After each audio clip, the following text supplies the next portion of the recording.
बिस्मिल्लाहिर्रहमानिर्रहीम। अस्सलाम वालेकुम डियर स्टूडेंट्स। आज हम अपना चैप्टर नंबर 4 जो कि हमारे पास सेल साइकिल स्टार्ट करने लगे हैं।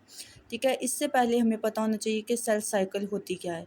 तो सेल साइकिल क्या है कि यानी कि एक सेल है, उसने दोबारा सेल से स्टार्ट होकर डिवाइड होकर दोबारा एक सेल ही बनाना है। तो आप इसको क्या बोलोगे, ये क्या है, सेल साइकिल। यानी कि एक सेल है, जब वो डिवाइड होता है तो किसमें, टू सेल्स में कन्वर्ट हो जाता है। ठीक है, बिल्कुल अपने पेरेंट्स की तरह का वो दिखता है। ठीक है, तो यानी कि जो आपका फर्स्ट सेल होता है उसको पेरेंट सेल बोलते हो, जो नेक्स्ट सेल होता है उसको डॉटर सेल्स बोलते हो। ठीक है, इस तरह से आपकी सेल साइकिल कंप्लीट होती है। चलते हैं हम इसकी डिस्क्रिप्शन, इसकी डिटेल की तरफ। सबसे पहले देखें, this cell follows regular series, यानी कि इसमें रेगुलर सीरीज़ ऑफ इवेंट्स होते हैं। यानी कि एक सेल है, सेल साइकिल है, उसमें ऐसा नहीं होता कि एक सेल है उसकी डिवीजन हुई है तो दूसरा सेल बन जाता है, बल्कि क्या होता है, एक सेल को डिवाइड होने से पहले अपने आप को वो प्रिपेयर करता है। ठीक है, उसके अंदर मल्टीपल्स ऑफ इंजाइम्स बनते हैं, फिर डिफरेंट स्टेजेस आते हैं। इसमें आप पढ़ोगे प्रोफेस है, मेटाफेस है, एनाफेस है, टेलोफेस है। तो उन सारी स्टेजेस से गुजरना पड़ता है, तब जाके एक सेल दूसरे सेल में डिवाइड हो जाता है। ठीक है, अब ये सीरीज़ ऑफ इवेंट्स में जो स्टेजेस आती है उसमें क्या आती है, ग्रोथ, यानी कि जो सेल है उसका साइज़ इंक्रीज होगा। फिर प्रिपरेशन होगी, सेल अपने आप को प्रिपेयर कैसे करेगा, इसके अंदर इंजाइम्स बनेंगे, स्पिंडल फाइबर्स की फॉर्मेशन होगी, प्रोटीन्स की सिंथेसिस होगी। फिर उसके बाद सेल एट द एंड क्या होगा, डिवाइड होने के लिए प्रिपेयर होने के बाद डिवीजन स्टार्ट कर देगा।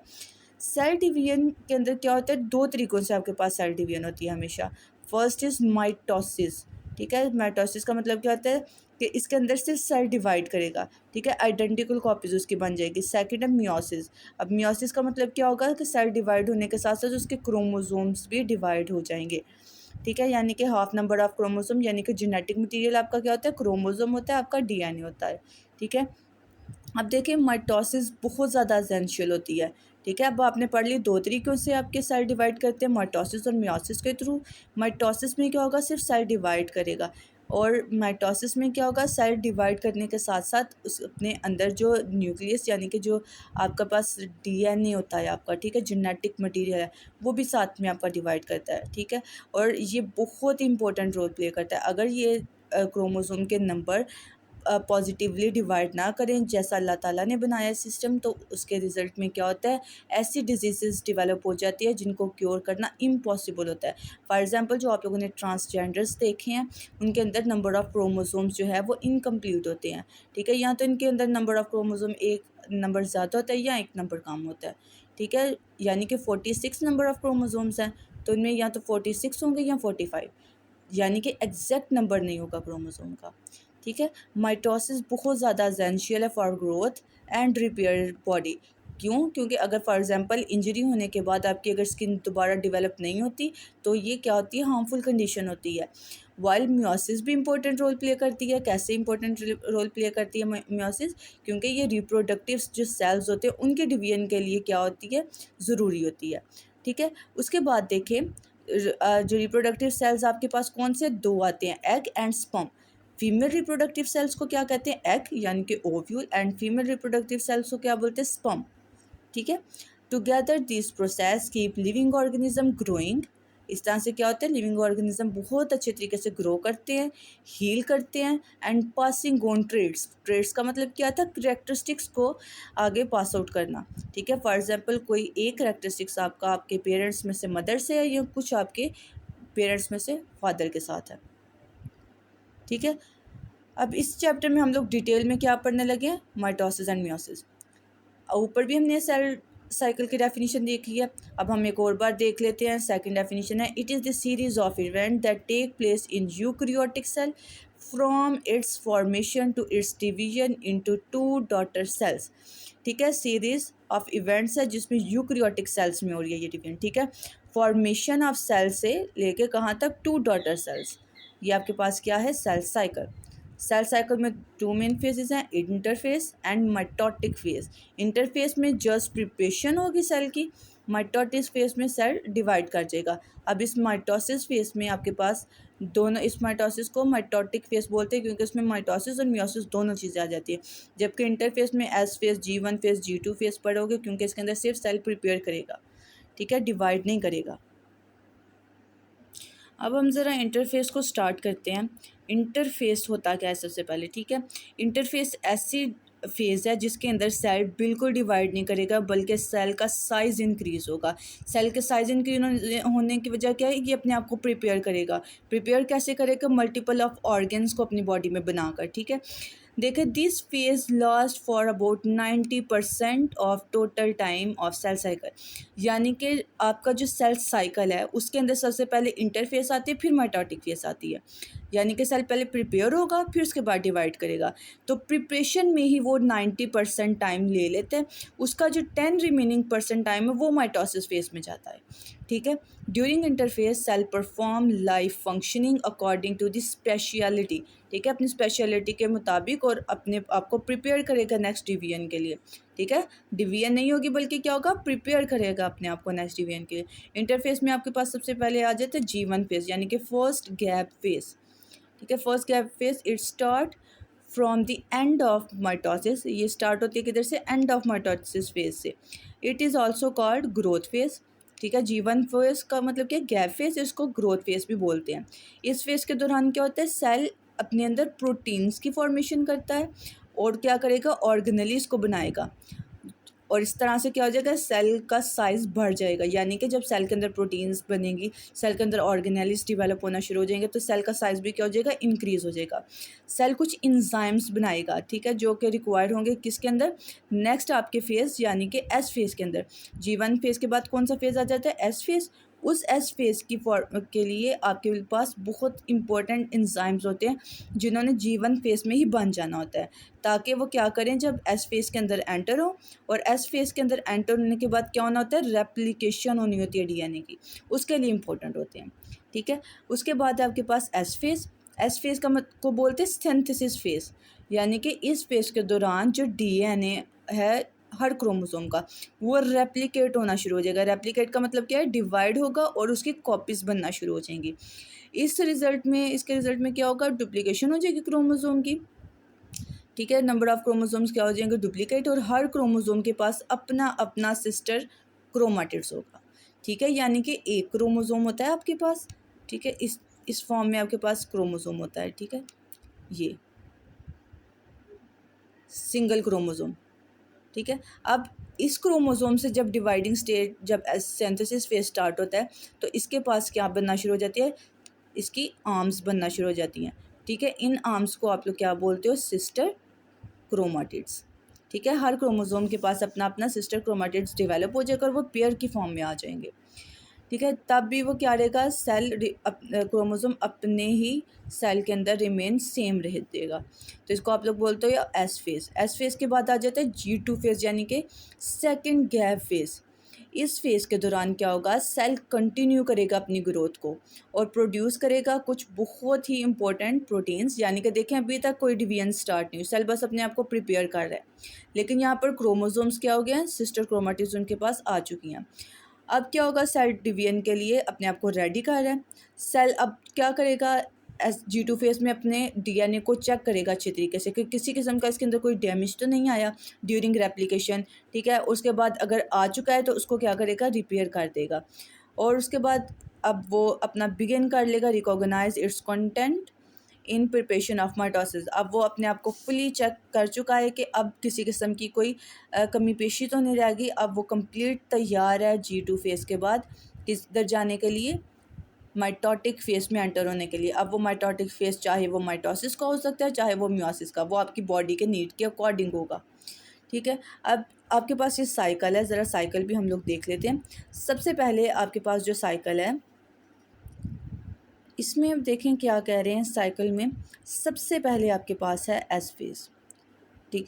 सबसे पहले आपके पास क्या आता है, G1 फेज़। ये देखें आपके पास क्या लिखा हुआ है, G1 फेज़ आपको बताया हुआ है, ठीक है। ये G1 फेज़, इसमें क्या होगा, प्रोटीन्स बनेंगी और ऑर्गेनेलीज बन जाएंगी, और जब प्रोटीन्स और ऑर्गेनेलीज बनेंगी तो क्या होगा, सेल की ग्रोथ हो जाएगी, सेल का साइज़ इंक्रीज़ हो जाएगा। फिर जब सेल का साइज इंक्रीज होगा, G1 फेज़ से निकल के वो किधर चला जाएगा, G2 एस फेज़ में। यानी कि आपके पास क्या है, सिंथेसिस फेज़। आपने ये फेजेस क्या हैं आपके पास, आपने याद रखना, ये फॉरवर्ड रिएक्शन है, ठीक है। ये कभी भी रिवर्स साइकिल नहीं हो सकती, ये हमेशा साइकिल कैसी होती है, फॉरवर्ड होती है।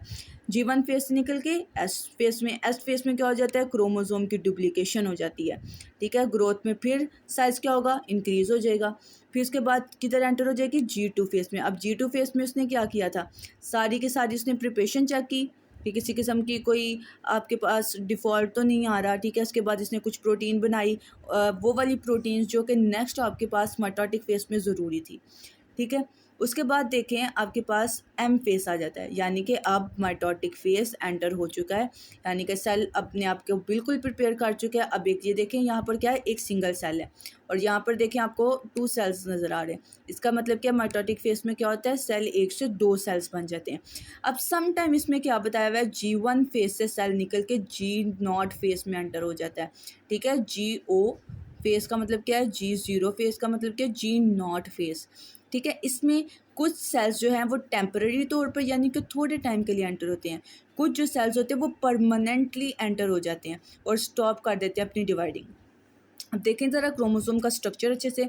आपके पास ये क्रोमोसोम है जिसमें जो सेंटर पार्ट होता है जिसके साथ क्रोमोसोम्स की आर्म अटैच होती है उसको आप सेंट्रोमियर बोलते हो। और ये आपके पास क्या है, सिंगल क्रोमाटिड है, ये आर्म्स नहीं है, सिंगल है, ठीक है। जब आपके पास 2 आर्म्स डिवेलप हो जाती हैं, ये आपके पास सिंगल क्रोमोसोम है, ठीक है। अब ये आपके पास पेयर है जिसके पास क्या है, 2 क्रोमाटिड्स, इसलिए आप इसको क्या बोलोगे, होमोलोगस क्रोमोसोम्स, ठीक है। ये आपके पास क्या है, होमोलोगस क्रोमोसोम है जिसके पास 2 आर्म्स है यानी कि 2 क्रोमाटिड्स है जिनको आप लोग बोलते हो सिस्टर क्रोमाटिड्स, ठीक है। और ये आपके पास है यूकैरियोटिक सेल का इंटरफेस।